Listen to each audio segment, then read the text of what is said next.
ዛሬ የሰው ልጆች ማለት ነው በየትኛውም ዓለም የሚኖሩ ሙስሊሞች እሽቅድድማችን ምን ላይ ሆነዋል?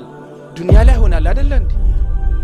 ካንተ በላይ መስጂድ ያን መስጂድ ሳይመጣ ቀርቶ እቺን ከተማ ማለት ነው በአንድ እግሩ አቁሞ ስራ በመስራቱ ነገር ግን አሉ ያንን ሁላ አድርጎ ለዱንያ ለአኺራ የሚባል ሰዓት ስላልሰጠ ያን ሁላ አድርጎ አላህ ከጻፈለት ውጭ አያገኝም አሉ ነብዩ አለይሂ ሰላም።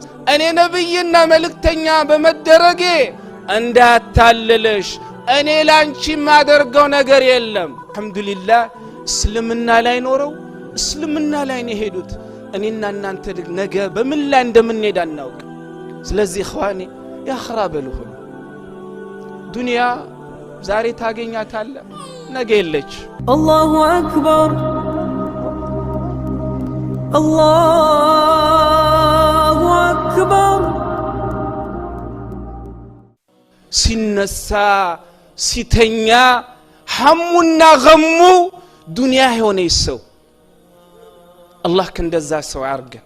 አልহামዱሊላህ ወላሂ እናንተ እዚህ መስጂድ ውስጥ ያላችሁትን ለማለት አይደለም ነብዩ ይያሉ ያሉት እናንተም አልহামዱሊላህ አላህ ፈቅዶላችሁ ሰላት እንድትሰግዱ ካላችሁ እንድትሰደቁ ወደ መስጂድ እንድትመላለሱ አድርጓችኋል።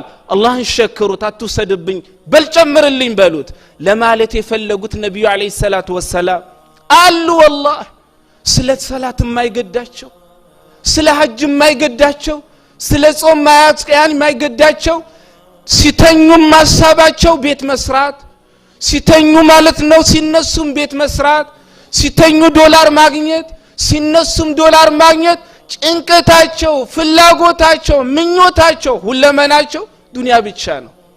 እንደዚህ አይነት ሰው እንደዚህ ሐሳቡ የሆነ ሳሉ ነብዩ አለይሂ ሰላቱ ወሰላም فرق الله عليه امره ያስባል ግን አላህ ሐሳቡን አያኒ ማለና አይሰበስብለትም አሉ። አላጋጠማችሁም እንደዛ አይነት ሰው መስጂድ ማያውቅ ሰላት ማያውቅ ግን ሙስሊም ነኝ የሚል ሲያገኝክ በመተዋወቅ ብቻ የሚያወራክ እንዲያስብ እኮ አልተሳካልኝም ሀገር ቤት እንደዚህ አዝኬ ተበላውኝ እኮ እንደዚህ ይላል አይደል? ፍላጎቱና ምኞቱ ቢያስ የነብዩ አለይሂ ሰላቱ ወሰላም ሐዲስ ውሸት ነው እንዴ ታዲያ? وجعل فقره في قلبي وجعل فقره بين عيني دهنتن ማለት ነው በሁለት አይነ መካከል ይጽፍለታል 24 ሰዓት ማለት ነው ይሰራል። አንተ መስጂድ ከምትመጣው ሰው የበላይ በቀን 1000-2000 ሊሰራ ይችላል። ግን ምን ያረጋል? ያንኑ ላግንቶ አላህ ደህነትን